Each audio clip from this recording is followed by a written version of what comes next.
Nakadawat ang kabomberuhan sa Opol Misamis Oriental o bag-ong fire truck gikan sa LGU. Dako kining tabang alang silang pagresponde panahon nga dunay sunog. Ang detalye sa report ni James Paulo Yap. Dako ang kalipay sa mga personahe sa Bureau of Fire Protection, Opol Fire Station.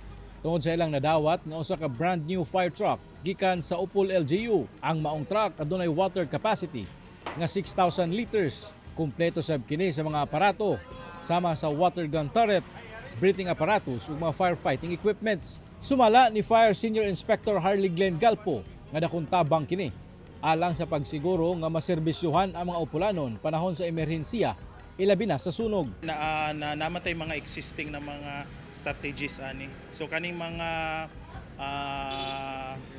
hinterland barangays na namatay bag-o na fire truck kani kumbati na gina siya. Ipailawom kuno sa rehabilitation and reconditioning ang ilang 15 na katuig ug karaan nga fire truck aron mas mapataas pa ang lifespan niini. Samtang sa El Salvador City sa Misamis Oriental, siyam ka mga bagong heavy equipment sab ang gi-turnover sa City Engineering Office.